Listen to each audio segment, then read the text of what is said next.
La dot, c'est du vol, c'est dépasser ça. L'amour ne devrait pas se limiter à l'argent que tu vas donner, mais aux actes quotidiens que tu feras pour l'autre. On va vous expliquer ce que c'est vraiment la dot.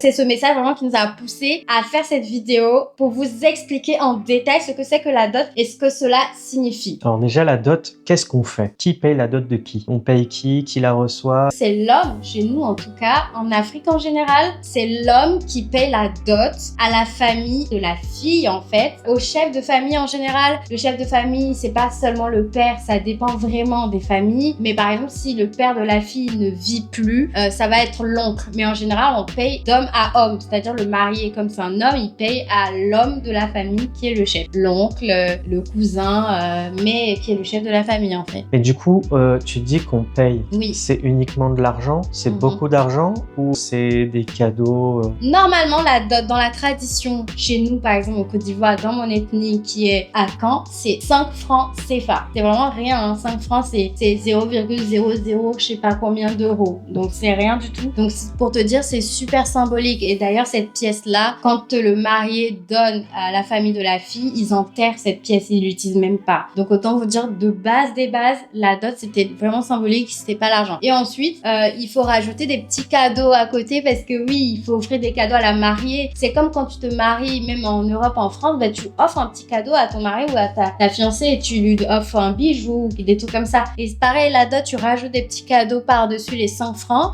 Donc chez nous, par exemple, ça va être des boissons pour remercier le papa, ça va être des bijoux pour la fille, selon la liste qu'on t'a donnée. Mais c'est vraiment symbolique. Oui, parce qu'il y a une liste. Il y a une liste qui existe et en fait, c'est au futur marié de la demander au chef de famille de la mariée. Cette personne-là va vous donner la liste des éléments de la dot. C'est vraiment des objets qui sont symboliques. Il peut y avoir par exemple une bassine, il peut y avoir un peigne pour les cheveux, des chaussures. Mais attention, parce que vous ne savez pas vraiment quels objets acheter. Il ne s'agit pas d'acheter la bassine qu'on a vue chez Lidl ou un peigne classique. Non. En fait, ces objets-là, ce sont des objets d'artisanat, des objets qui sont faits localement et qui ont une valeur en fait. Qui ont une valeur, mais qui sont destinés à ça. En fait, vous pouvez pas juste vous contenter de la liste et d'aller acheter les choses vous-même. Il faut que vous soyez accompagné. Demandez à quelqu'un, si c'est possible, quelqu'un de la famille ou une connaissance de la famille qui puisse vous aider à acheter ces éléments-là pour ne pas vous tromper. Ouais. Parce que le jour J, je pense que ça ferait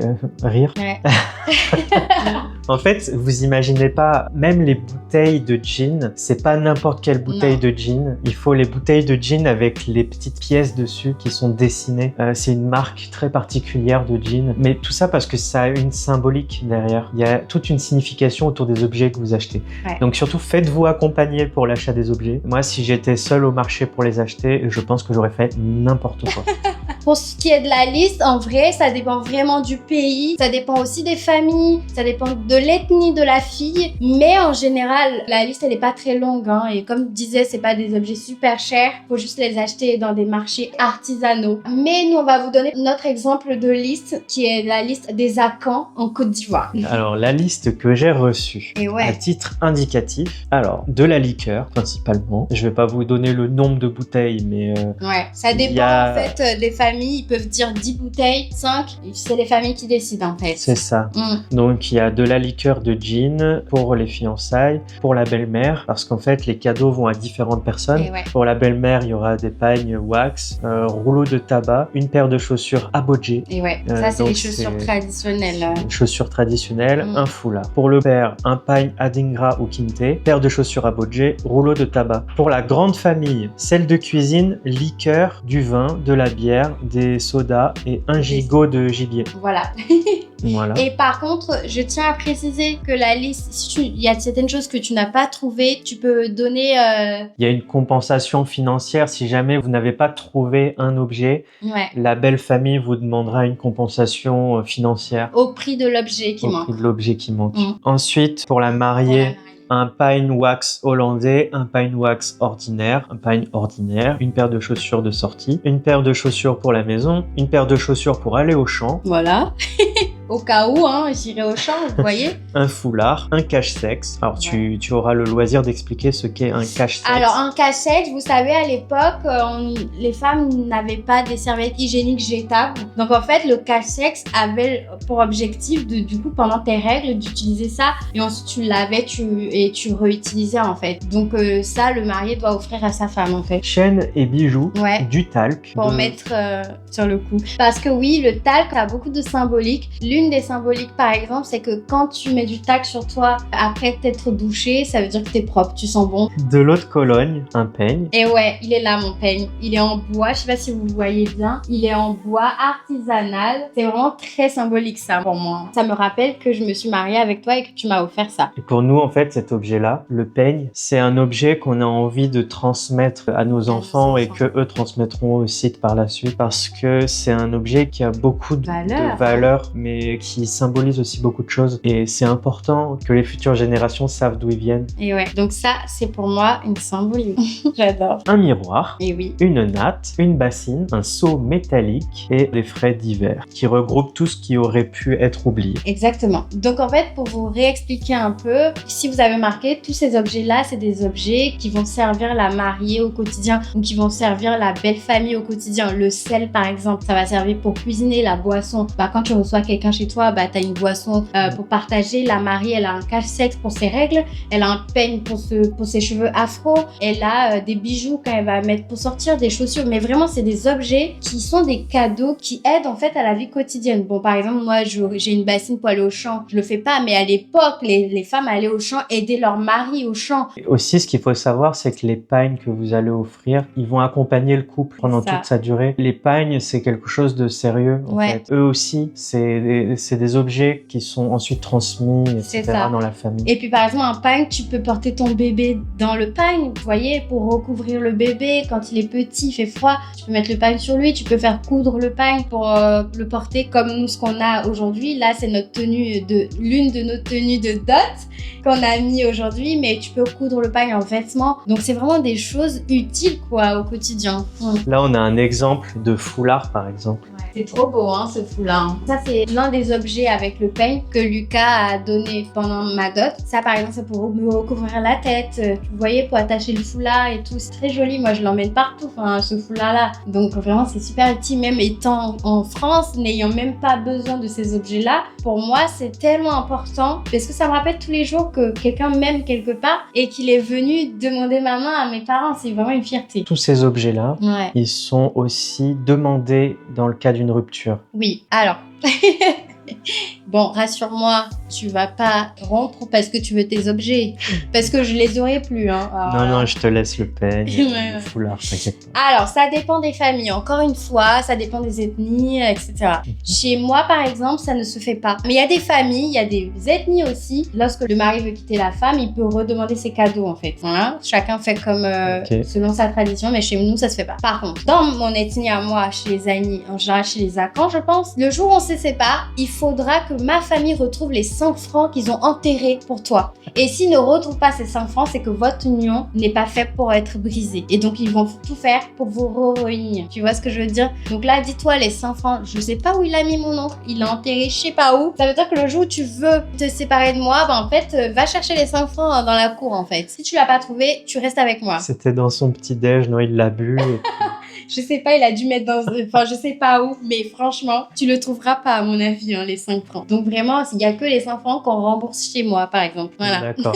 Et pas chercher un autre 5 francs qui ressemble, hein. C'est le même, parce que les ancêtres te voient, hein. Donc, attention. Ah oui, attention à toi. Ce qu'il faut savoir, c'est que la dot, c'est pas uniquement un échange de cadeaux, c'est surtout l'union de deux familles. C'est une cérémonie qui est faite avant le mariage classique, mairie et église pour ceux qui se marient à l'église. Ou est-ce qu'il y a des musulmans aussi qui font la dot? Voilà, c'est indépendant de tout ça.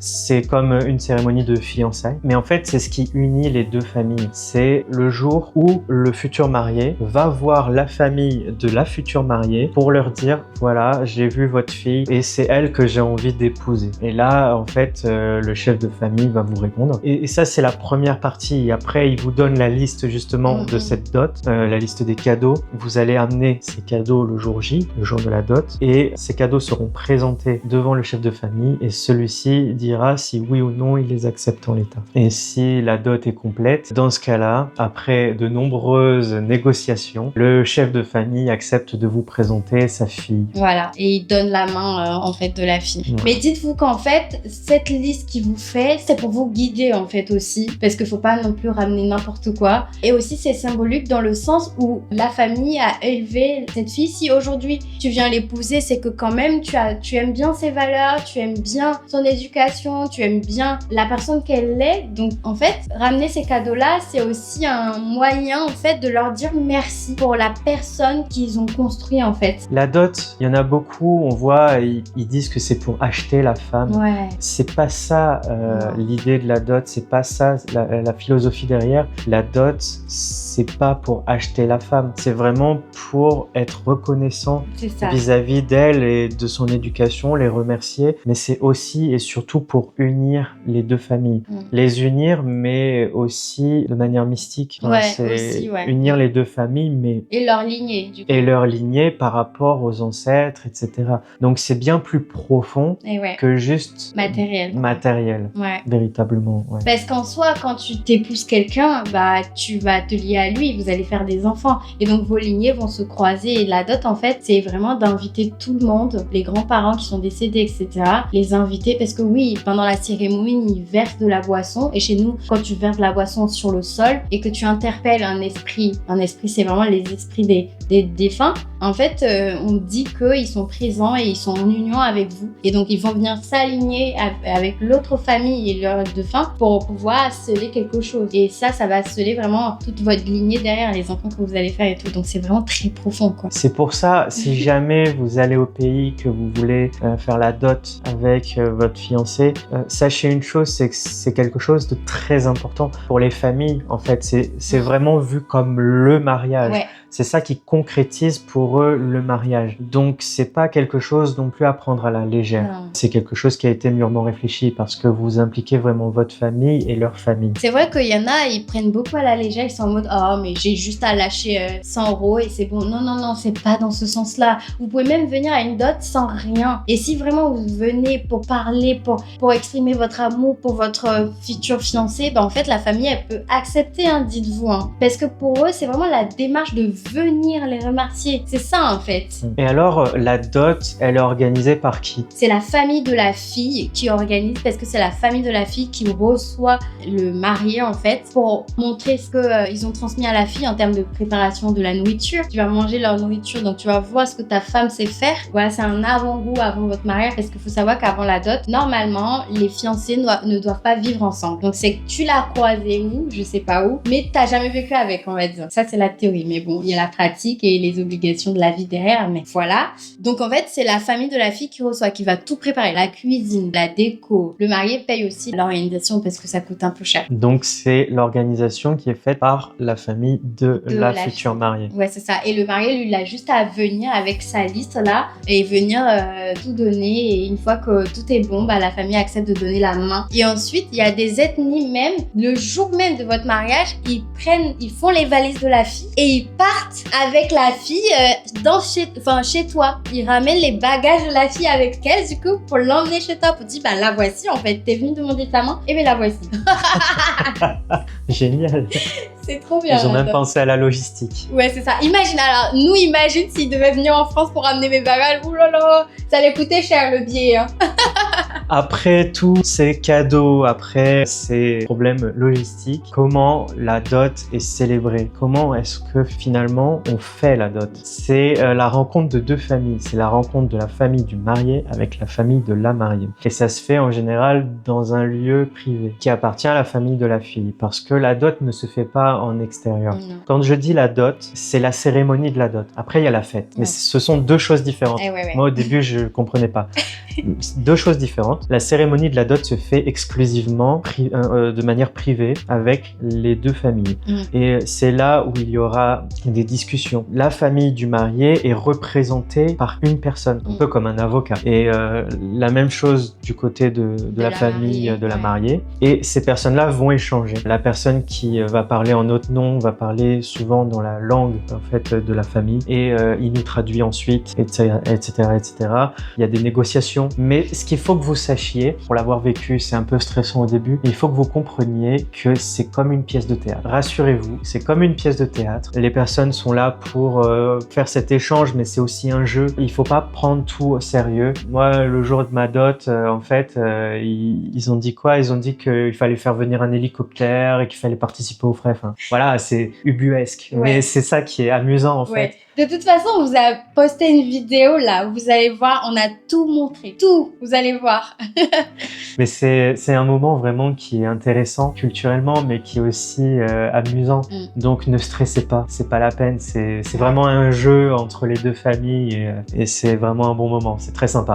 Oui, c'est sûr. Mais de toute façon, quand vous allez arriver, ils vont vous briefer. Votre représentant que la famille aura trouvé pour vous ou que vous-même aurez trouvé va vous briefer de comment ça va se passer parce que c'est ce qui t'est arrivé toi. Et ouais, surtout mes parents parce qu'en fait eux, ils étaient encore plus loin que moi de la culture ivoirienne. Et ouais. Donc ils comprenaient pas. Pour eux, en fait, je pense qu'ils pensaient que on allait leur prendre leur argent comme ça au fur et à mesure. Bah, c'est ce qu'ils pensent beaucoup, tu vois. C'est ce qu'ils pensent beaucoup les gens, alors que c'est pas le cas. Non, c'est pas le cas. La somme que vous prenez sur vous, elle est symbolique, elle est anecdotique. En fait, ce qui compte, c'est surtout le fait de faire les choses dans les règles de l'art. C'est respecter la tradition, voilà, et la faire perpétuer. Et oui, en parlant de tradition, vraiment si vraiment vous êtes avec une fille qui vient d'Afrique, dont la dot est importante, prenez ça au sérieux parce que elle a été élevée dans cette tradition-là et pour elle c'est super important. Et si vous négligez, elle va peut-être pas vous le dire, mais ça peut vraiment la blesser au fond d'elle parce qu'elle a été élevée là-dedans en fait. Et pour elle, c'est ça le mariage. Et d'ailleurs, sa famille aussi voit ça comme mariage. Prenez ça au sérieux, pas à la légère. Vous serez considéré comme un couple marié à partir du moment où vous avez fait la célébration de la dot. Pour les messages qu'on reçoit, les commentaires de notre dot, il y a des gens qui allaient sous les commentaires pour dire la dot, on vous vole. J'ai reçu plein de messages de monsieur qui me disaient mais moi, je sais plus dans quel pays, je suis allée faire la dot de ma copine, on m'a demandé 3 millions de francs CFA et moi ça m'avait choquée parce que je sais que dans mon ethnie et même dans ma famille ce n'est pas le cas, donc je tiens à préciser vraiment, c'est pour ça qu'avant d'aller demander la main de la fille, vraiment d'en discuter avec votre chérie, parce qu'en soi si vous payez 2 millions d'euros, qu'est-ce que vous allez manger derrière? Il faut que la fille elle aussi elle soit consciente que ok, le chéri va faire la symbolique, mais il faut pas non plus que les familles l'arnaquent, puisqu'il y a certaines familles qui ont tendance justement à arnaquer le marié, il y a les dérives, donc ça peut arriver, mais ce n'est pas partout. Il y a des familles qui sont consciencieux, qui savent que voilà, vous êtes le beau-fils et que votre couple doit vivre après le mariage, quoi. Mais sachez que ce n'est pas du vol, ça, comme on vient de vous l'expliquer, ça a beaucoup de symbolique. Si vous voulez voir comment se passe une dot, les ressentis qu'on a eus, eh ben allez voir cette vidéo et je vous assure, vous allez être ravis. Et ouais. Salut! Salut!